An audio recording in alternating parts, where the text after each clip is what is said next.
The rain falls differently in Seattle, not like the aggressive downpours of other cities, but in a gentle, persistent mist that seems to wrap around your soul and whisper secrets only the Pacific Northwest knows.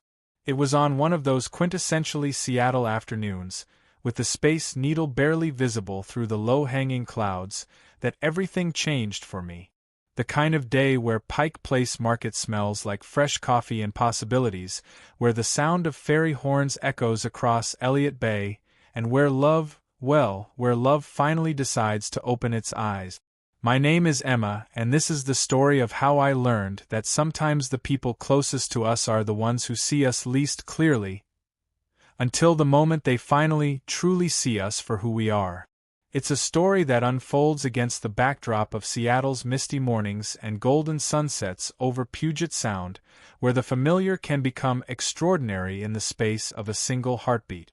You know that feeling when you've been invisible to someone for so long that you almost forget you exist in their world at all?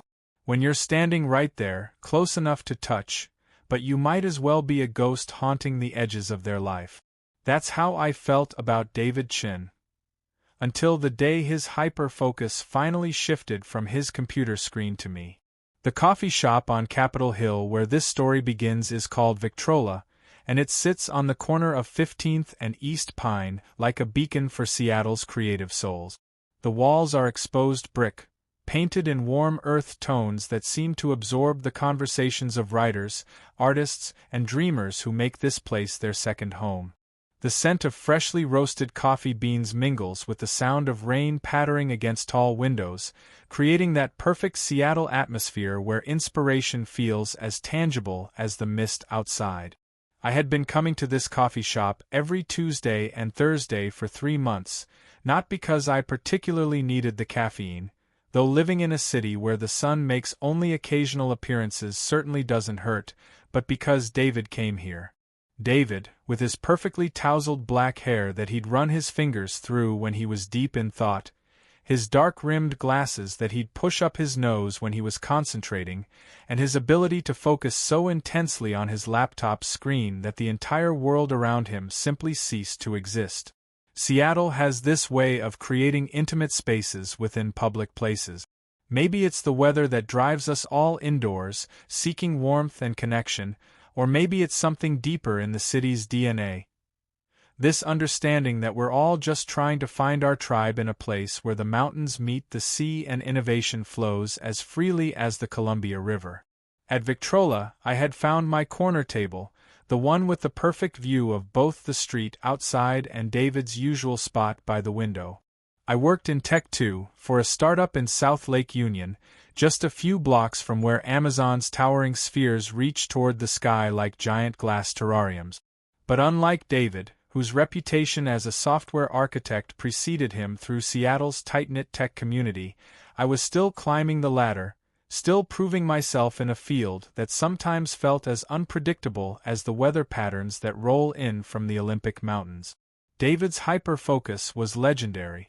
I'd heard stories about him from mutual friends, tales of him coding for 18 hours straight, forgetting to eat, drink, or acknowledge the existence of other human beings when he was in what we called the zone. His colleagues at the prominent tech firm downtown spoke of his ability to solve impossible problems, to see patterns in code that others missed, to create elegant solutions from digital chaos. They spoke of his brilliance with a mixture of admiration and gentle concern, the way Seattleites talk about someone who's chosen to climb Mount Rainier in winter. Impressive, but probably not entirely healthy. What they didn't talk about was how that same hyperfocus could make him utterly blind to everything else. How he could sit in the same coffee shop as someone for months and never really see them. How he could be introduced to the same person 3 times and still look surprised each time, as if meeting them for the first time. How he could walk past love itself without noticing. I had convinced myself that my Tuesday and Thursday pilgrimages to Victrola were about the excellent cortados and the productive atmosphere. I told myself that the fact that David happened to be there had nothing to do with my choice of seating, my careful attention to my appearance on those particular days, or the way my heart would skip when I heard the familiar jingle of the door chime that usually announced his arrival at precisely 2:30 in the afternoon. The truth was more complicated, the way truth usually is in a city built on hills that seem to shift perspective depending on which angle you view them from. I was fascinated by David's intensity, drawn to the way he could disappear so completely into his work that the rest of the world fell away. There was something almost meditative about watching him code, his fingers moving across the keyboard with the precision of a pianist performing a complex concerto. But I was also frustrated by his obliviousness, hurt by the way his eyes would slide past me as if I were as transparent as the glass walls of those Amazon spheres. Seattle's dating scene is notorious for what locals call the Seattle freeze, a cultural phenomenon where people are polite and friendly on the surface but maintain an invisible barrier that makes forming deeper connections challenging. Maybe it's the Scandinavian influence in our city's DNA, or maybe it's the way the weather encourages us to retreat inward, but genuine intimacy here requires patience and persistence. With David, though, it wasn't the Seattle freeze I was battling.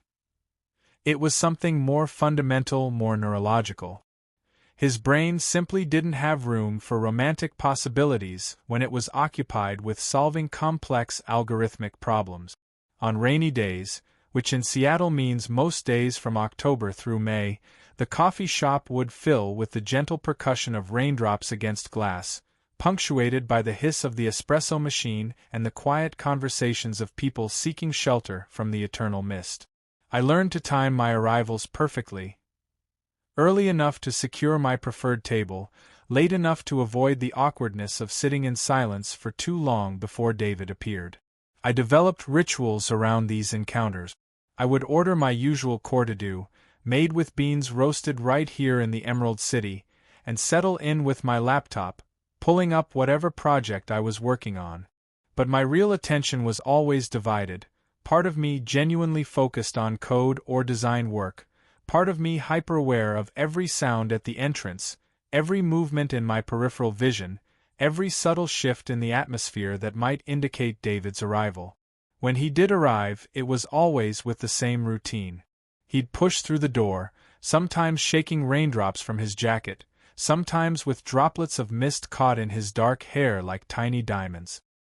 He'd approach the counter with the confident stride of someone who knew exactly what he wanted: a large dark roast, no sugar, no cream, nothing to interfere with the pure, caffeinated essence of Seattle coffee culture.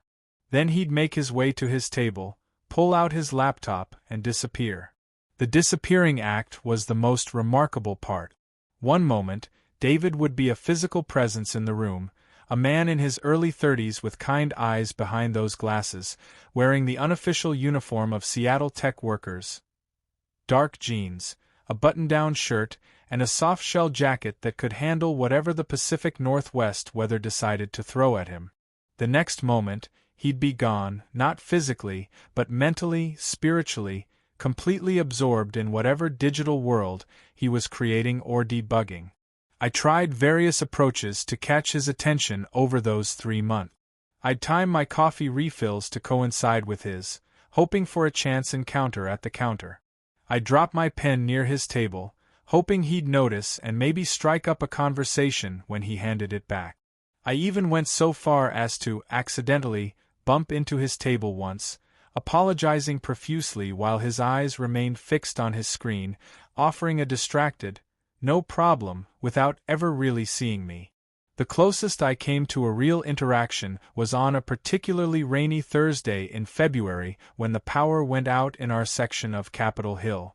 The coffee shop's lights flickered and died, leaving us all illuminated only by the gray light filtering through rain-streaked windows. For a moment I thought this might be it. The moment when David would be forced to look up from his screen to acknowledge the presence of other humans in his vicinity. Instead, I watched in fascination as he calmly reached into his bag, pulled out a portable battery pack, and continued working as if nothing had happened. His face was illuminated by the glow of his laptop screen in the dim coffee shop, creating an almost ethereal halo around his features. He looked like a digital monk, devoted to his electronic meditations with a purity of focus that was both admirable and heartbreaking. That was the day I almost gave up. Sitting in that darkened coffee shop, watching David work by laptop light while the rest of us chatted and laughed about the power outage, I felt the full weight of my own invisibility. Here was a man so absorbed in his inner world that external reality barely registered. What chance did I have of breaking through that barrier? What hope was there that someone so hyper-focused on code could ever focus on something as analog and unpredictable as human connection? But Seattle has a way of surprising you, just when you think you understand its patterns. The city sits at the intersection of water and mountains, technology and nature, innovation and tradition. It's a place where salmon swim upstream against impossible odds, where coffee culture meets tech culture in perfect harmony, where the most unexpected connections can form in the most ordinary moments. The breakthrough came on a Tuesday in March, when the cherry blossoms in the International District were just beginning to bloom and Mount Rainier was having one of its rare clear weather appearances, dominating the southern horizon like a snow-capped guardian of the city. I had settled into my usual routine at Victrola, laptop open, Core-to-do cooling as I worked on a user interface design for a client. The project was challenging, a web application for a local nonprofit that needed to be both highly functional and emotionally engaging. David arrived right on schedule, his hair slightly damp from the morning mist that clung to Capitol Hill's steep street. He went through his usual ritual dark roast, laptop out, immediate disappearance into his digital realm. But something was different that day. Maybe it was the way the light fell through the windows, or maybe it was some subtle shift in the universe's alignment, but when David's laptop suddenly crashed, displaying the dreaded blue screen of death, he didn't just reboot and continue. He stopped. He looked around. And for the first time in 3 months, his eyes truly saw me. Not just saw me in the physical sense, the way you might notice a piece of furniture or a decorative element in a familiar room, but really saw me.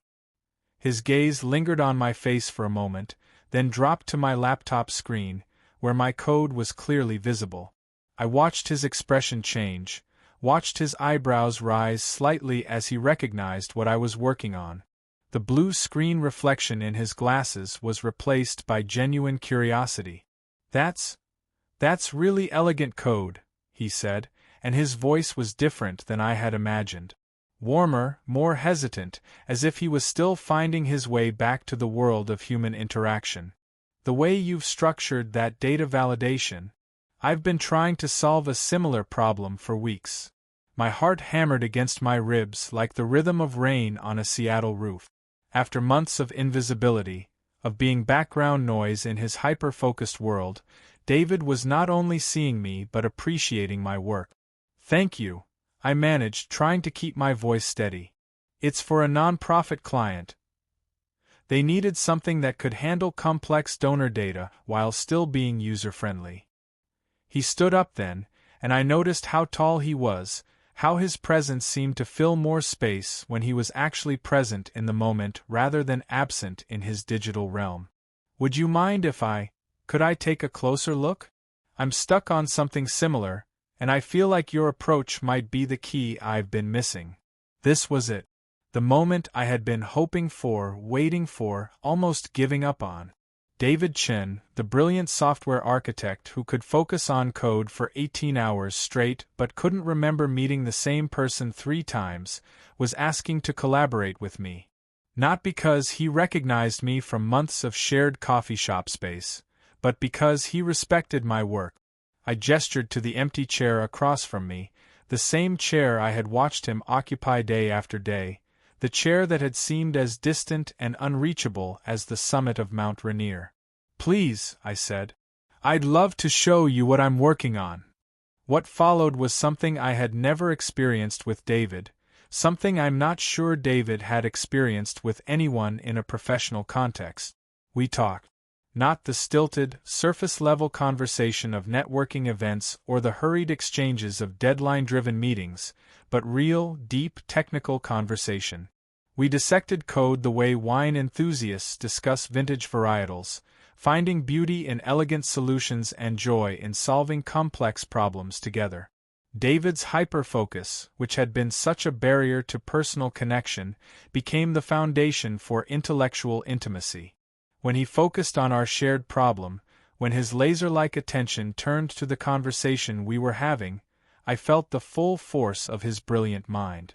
It was intoxicating in a way that had nothing to do with the caffeine in my courte-à-deux and everything to do with the rare pleasure of being truly seen and intellectually appreciated. Hours passed without either of us noticing. The lunch crowd came and went, the afternoon regulars claimed their usual tables, and still we sat there, 2 laptops between us, building something beautiful together. David's crashed computer was forgotten, replaced by a collaboration that felt more natural than anything I had experienced in months of one-sided observation. "I can't believe I never noticed you before," David said at one point, and there was something almost painful in his honesty. "I mean, obviously you've been here. This is clearly your spot, but I never really saw you."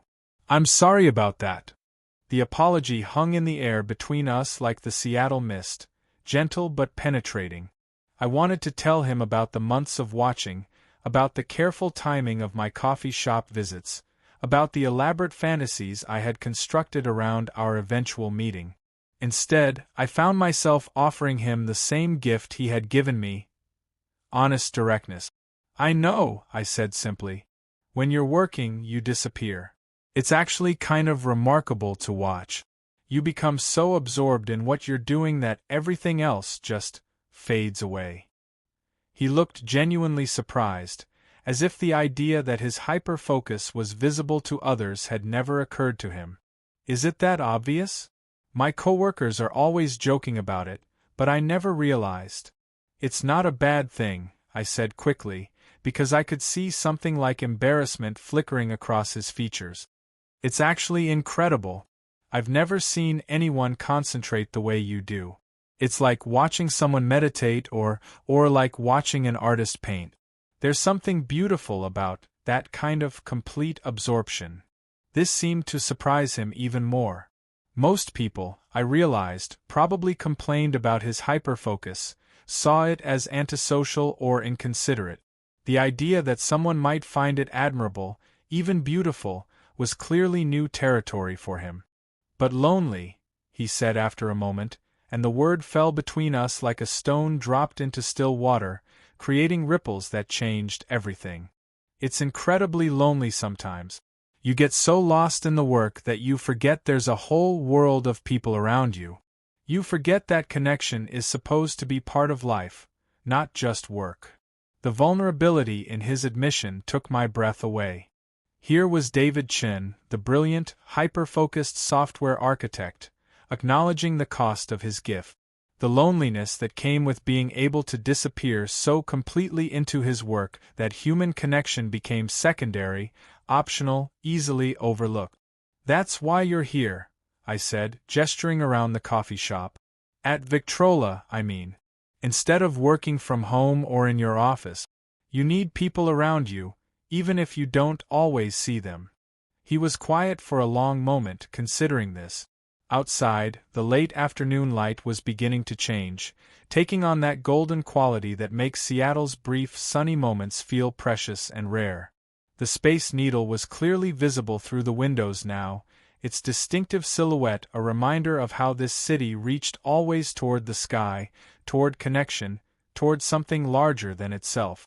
"I never thought of it that way," David said finally. "But you're right. I could work anywhere, but I choose to work here. Surrounded by..."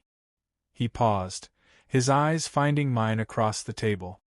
"Surrounded by people I never took the time to actually meet." The conversation shifted then, becoming less about code and more about us. David told me about growing up in Seattle, about how his parents had immigrated from Taiwan when he was 7, bringing with them a work ethic and determination that had shaped his approach to everything. He talked about discovering programming in middle school and finding in code the same kind of meditative focus that his father found in calligraphy, the same precision and beauty that his mother found in traditional Chinese cooking. I shared my own story, growing up in Portland before moving north for college, falling in love with Seattle's unique blend of innovation and laid-back Pacific Northwest culture.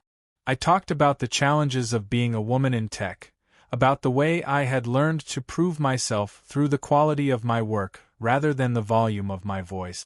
I told him about my dreams of starting my own company someday, of creating technology that would make people's lives genuinely better rather than just more convenient. As we talked, I watched David's face change. The intense concentration that I had observed for months was still there, but now it was focused on me, on our conversation, on the connection forming between us. His hyperfocus, which had been such a barrier, was becoming a bridge. When David Chen decided to really see someone, to truly focus on them, the experience was unlike anything I had ever encountered. The coffee shop began to empty as the workday wound down and people headed home to their apartments and condos scattered across Seattle's many neighborhoods. The baristas started their closing routine, cleaning equipment and restocking supplies for the next day. Still, David and I remained at our table, reluctant to break the spell of connection that had taken months to create and felt too precious to casually abandon. "I should probably let you go," David said eventually, but his tone suggested he was no more eager to leave than I was. "I've monopolized your entire afternoon." "You haven't monopolized anything," I replied. This has been really wonderful. I can't remember the last time I had a conversation like this." He smiled then, and it transformed his entire face. The serious, intense expression I had watched from across the coffee shop for months was replaced by something warm and open and genuinely happy. Would you maybe want to continue this conversation sometime? Over dinner, maybe? I know this great place in Fremont, right near the troll sculpture, that does incredible pho. My heart did that fluttering thing again, but this time it was pure joy rather than nervous anticipation. David Chen, the man I had been invisibly crushing on for 3 months, was asking me out. Not because he had finally noticed my carefully timed coffee shop appearances or my strategically dropped pens, but because he genuinely enjoyed talking to me, because he respected my work, because he had finally truly seen me. "I would love that," I said, and meant it completely. We exchanged phone numbers, made plans for Friday evening, and finally packed up our laptops as the coffee shop prepared to close.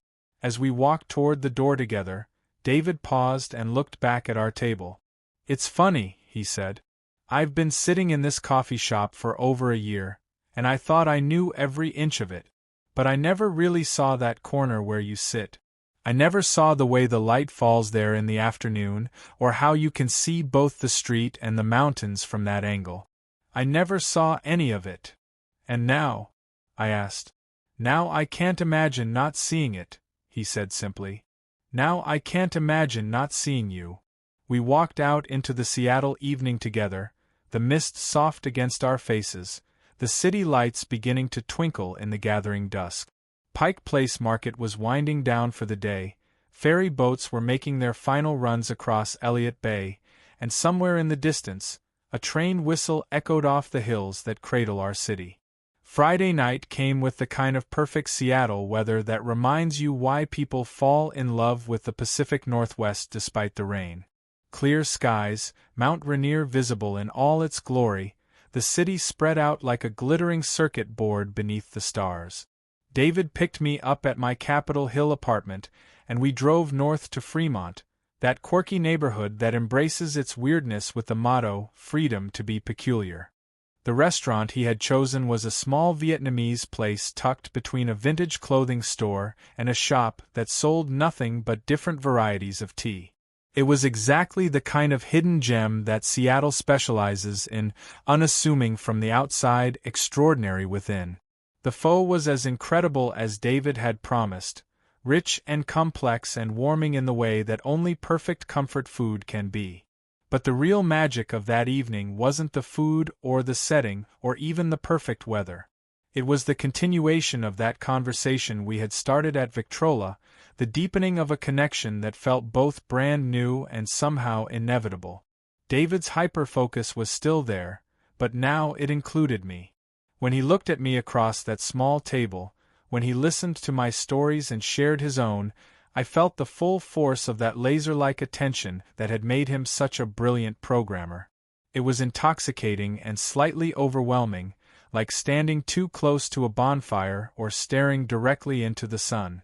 This was what it meant to be truly seen by someone whose natural state was hyperfocus. Every word I spoke, every expression that crossed my face, every gesture and pause and laugh was noticed, catalogued, appreciated. I had never felt so completely present in another person's attention. We talked about everything that night. Our childhoods, our dreams, our fears, our favorite books and movies and places in Seattle. David told me about his struggles with social connection, about how his hyperfocus had been both his greatest professional asset and his most significant personal challenge. He talked about the loneliness of being brilliant in a way that set you apart from others, about the difficulty of forming relationships when your brain operated on such a different frequency from most people. I shared my own struggles, my own fears about being seen and appreciated for who I really was rather than who I thought I should be. I talked about the imposter syndrome that plagued so many women in tech, about the way I had learned to make myself small in professional settings, about my dreams of creating something meaningful in the world. After dinner, we walked through Fremont's eclectic streets, past the famous troll sculpture that crouched beneath the Aurora Bridge, past murals and quirky shops and the kind of creative chaos that makes Seattle neighborhoods feel like distinct villages within the larger city. David's hyperfocus extended to our surroundings too. He pointed out architectural details I had never noticed, shared stories about the neighborhood's history, made connections between the art installations and the tech culture that increasingly defined our city. "This is what I miss," he said as we paused to look at a mural depicting the city's skyline. "When I'm hyper-focused on work, I miss all of this. The art, the culture, the way neighborhoods change and evolve. I miss the whole living, breathing city that exists outside of code." "But you notice it when you're present," I pointed out. "Right now, you're seeing things I've walked past 100 times without really observing. Your focus isn't a limitation. It's a superpower. It just needs to be directed at the right things." He turned to look at me then, and I could see something shifting in his expression. "You really see it that way? As a superpower rather than a social deficit?" "Absolutely," I said. "Most people's attention is scattered across a million different things. They're checking their phones, worrying about tomorrow, replaying yesterday's conversations. You have the ability to be completely present with whatever or whoever has your attention. That's not a deficit, that's a gift." We ended up at a small park overlooking the Ship Canal, where we could see the lights of boats passing through the locks and the city skyline reflected in the dark water. David sat close enough that I could feel the warmth of his jacket, smell the subtle scent of his cologne mixed with the cool night air. When he reached for my hand, it felt like the most natural thing in the world. "I want you to know," he said, his voice quiet in the evening stillness, "that this is the first time in years that I've been able to be present like this. Usually, even when I'm not working, part of my mind is still running through code, still trying to solve problems. But right now, sitting here with you, everything else has just faded away." "Is that good or bad?" I asked, though I thought I knew the answer from the way he was looking at me. "It's perfect," he said simply. "You've become my new hyperfocus, and I can't think of anything I'd rather concentrate on." When he kissed me, it was with the same intensity and complete attention that he brought to everything that truly captured his interest. It was a kiss that made the rest of the world disappear, that made the lights of Seattle blur into abstract beauty, that made time itself seem negotiable. In that moment, I understood what it meant to be the object of David Chen's hyperfocus, and it was even more wonderful than I had imagined. The next few months unfolded like a love story written specifically for Seattle, full of coffee dates and walks in Discovery Park, dinners in the International District and concerts at local venues, ferry rides across Puget Sound and hikes in the Cascades when the weather cooperated. David's hyperfocus, once directed toward me, never wavered. He remembered every story I told him, noticed every new haircut or outfit, picked up on moods and preferences with the same attention to detail he brought to debugging complex code. It was thrilling and sometimes overwhelming. Dating someone with hyperfocus meant being the center of an incredibly intense universe when you were together. David would plan elaborate surprises based on casual comments I'd made weeks earlier. He'd notice when I was stressed before I was fully aware of it myself. He'd remember the exact way I liked my coffee made and would show up at my apartment on difficult mornings with the perfect courte-à-deux from Victrola. But I also learned that hyperfocus came with its own challenges. When David was deep in a particularly complex project at work, the rest of the world really did fade away. He'd forget to eat, forget to return texts, forget that we had made plans for dinner. It wasn't personal, it was neurological. His brain simply couldn't maintain the same level of attention for multiple things simultaneously. At first, this was difficult for me to understand. How could someone who noticed everything about me when we were together suddenly become unreachable when they were working? How could the same person who remembered every detail of our conversations forget that we had plans to see a movie? I felt like I was dating two different people. The intensely present David who focused on me completely, and the absent David who disappeared into his work. The turning point came during a particularly challenging period when David was working on a critical project for a major Seattle tech company. He had been pulling 18-hour days for 2 weeks straight, barely sleeping, certainly not maintaining any kind of normal communication with the outside world. I had gone from receiving thoughtful good morning texts and perfectly timed coffee deliveries to radio silence for days at a time. I was frustrated and hurt, feeling like I had somehow lost the connection we had built. Had his hyperfocus shifted away from me permanently? Had I been just a temporary obsession, replaced now by whatever algorithm or architecture problem currently consumed his attention? The uncertainty was driving me crazy, and I realized I needed to understand how his mind worked if our relationship was going to survive. So I did what any Seattle tech worker would do. I researched. I read about hyperfocus, about attention patterns, about the way some brains are wired to dive deeply into single subjects while filtering out everything else. I learned that hyperfocus wasn't a choice or a character flaw, but a neurological reality. David's brain literally couldn't process multiple high-priority attention demands simultaneously. More importantly, I learned that hyperfocus didn't mean lack of caring. Just because David couldn't maintain constant awareness of our relationship when he was deep in a work project didn't mean the relationship mattered less to him. It meant his brain was operating in a different mode, one that required all available processing power for the immediate challenge. Armed with this understanding, I developed a new approach. Instead of taking his work-related absence personally, I learned to recognize the signs that David was entering hyperfocus mode and adjusted my expectations accordingly. I stopped sending texts that required immediate responses during his intense work period. I started planning special reconnection time for when projects ended. Most importantly, I learned to trust that the David who saw me so completely when he was present was the same David who was temporarily unreachable when hyperfocused on work. The breakthrough came when David's big project finally wrapped up. He had been absent for 3 weeks, working around the clock to meet a critical deadline. When he finally surfaced, exhausted but triumphant, his first action wasn't to sleep or eat or celebrate with his team. His first action was to show up at my apartment at 6 in the morning with coffee and an apology. "I'm so sorry," he said, and he looked genuinely distraught. "I know I disappeared on you. I know I missed our dinner last Tuesday, and didn't return your calls, and basically acted like you didn't exist. I hate that I do that. I hate that my brain works this way sometimes. But I had learned something during his absence, something that changed everything about how I understood our relationship. David, I said, taking the coffee from his hands and setting it aside so I could focus completely on his face. Don't apologize for who you are. Your hyperfocus isn't a bug, it's a feature. It's what makes you brilliant at what you do. And I've learned that when you do focus on me, when you're present with me, it's more intense and complete than anything I've ever experienced.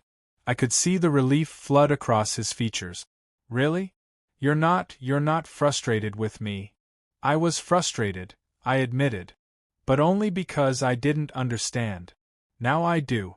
Your attention is like a laser. When it's pointed at something, it's incredibly powerful and focused. But lasers can only point in one direction at a time. That doesn't make them less valuable. It just makes them specialized. David's smile was radiant. I've never had anyone understand it that way before. Most people think I'm just being rude or inconsiderate. You're not rude, I said firmly. You're wired differently. And the upside of dating someone with hyperfocus is that when they focus on you, you get all of them. Not the scattered, partial attention that most people offer, but complete, total presence. This conversation became the foundation for how we navigated the unique challenges and incredible rewards of our relationship. I learned to read the signs of David's hyperfocus cycles, to support him during intense work periods without taking his absence personally, and to fully appreciate and absorb those moments when his laser-like attention was directed at me and our relationship. David, for his part, learned to recognize when he was entering hyperfocus mode and to communicate that to me proactively. He started setting reminders to check in with me even during intense work periods, brief texts that let me know he was thinking about me even when he couldn't be fully present. He learned to schedule dedicated relationship time the same way he scheduled important meetings, protecting those hours from work distractions. Most importantly, we both learned that hyperfocus didn't have to be a barrier to love. It could be a pathway to deeper connection than either of us had thought possible. When David focused on our relationship, when he turned that laser-like attention to understanding me, supporting me, and building our life together, the result was more intimate and satisfying than any relationship I had ever imagined. 1 year after that first conversation at Victrola, David planned what he called a hyperfocus surprise. He had spent weeks researching and planning, using his incredible attention to detail to create an experience that incorporated everything he had learned about what made me happy. We started with coffee at Victrola, sitting at the same table where we had first really connected. Then we walked through Capitol Hill to a gallery opening featuring local artists, something I had mentioned loving but rarely having time for. We had dinner at a restaurant in the International District that specialized in fusion cuisine, followed by a concert at the Crocodile featuring a band I had played for him months earlier.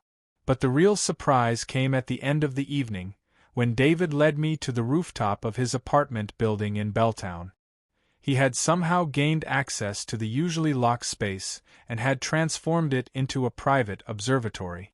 There was a telescope pointed at the clear night sky, blankets and pillows arranged for comfortable stargazing, and a thermos of hot chocolate to ward off the Seattle chill.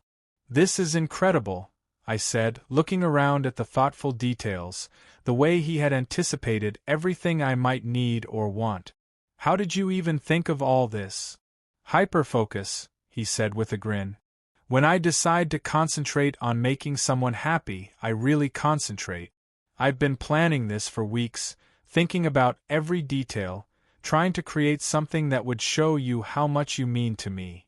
We spent hours on that rooftop, looking at stars and planets through the telescope, talking about the future, holding each other close against the cool night air. The city spread out below us, its lights twinkling like a terrestrial reflection of the sky above. From that height, we could see Elliott Bay stretching toward the Olympic Mountains, the Space Needle rising from Seattle Center, the gentle hills that gave our city its unique character. "I love you," David said at some point during the evening, the words emerging naturally from the flow of our conversation. "I love how you see my hyperfocus as a gift instead of a problem. I love how you understand that when I'm absent, it's not about you, and when I'm present, I'm completely present. I love that you've taught me to see the world around me even when I'm not working. I love that you make me want to focus on life, not just code." "I love you too," I replied, and I meant it with every fiber of my being. "I love your intensity, your passion, the way you can see patterns and solutions that nobody else can see. I love that when you focus on something, you focus completely. I love that I get to be the recipient of that focus. I love that you finally saw me." "I've been thinking about that," David said, adjusting his position so he could look directly at me. "About how I didn't see you for so long, even though you were right there. I used to think it was because I was too focused on work, but I think it was actually the opposite. I think I wasn't focused enough on what really mattered. I was scattered, letting my attention drift to whatever seemed urgent instead of concentrating on what was actually important." It was a profound observation, one that reframed everything about how we understood his hyperfocus. Maybe the problem hadn't been that David was too focused, but that he hadn't been focused on the right things. Maybe hyperfocus was only as valuable as the object of that focus. "So what changed?" I asked. "What made you finally see me?" David was quiet for a long moment, considering the question with the same careful attention he brought to complex problems. "I think," he said finally, "it was when my computer crashed that day. When my usual focus was disrupted, when I was forced to look up from the screen, you were there. And not just physically there, but doing something beautiful, creating something elegant and meaningful. You weren't trying to get my attention. You were just being yourself, doing work you cared about. And maybe that's what real hyperfocus is supposed to be. Not just intense concentration, but intense concentration on things that actually matter." The insight was beautiful and profound, and it made me love him even more. David's hyperfocus, which had once seemed like a barrier between us, had become the very foundation of our connection. When he focused on me, when he turned that laser-like attention to our relationship, the result was more love and understanding than I had ever thought possible. That night on the rooftop became a turning point for us. We stopped seeing David's hyperfocus as something to work around and started seeing it as something to celebrate and cultivate. We learned to direct it intentionally toward the things that mattered most toward each other, toward our shared goals and dreams, toward building a life together that honored both his need for intense focus and my need for consistent connection. 6 months later, David proposed to me at Victrola, at the same table where we had first really seen each other. He had planned it with typical hyperfocus attention to detail.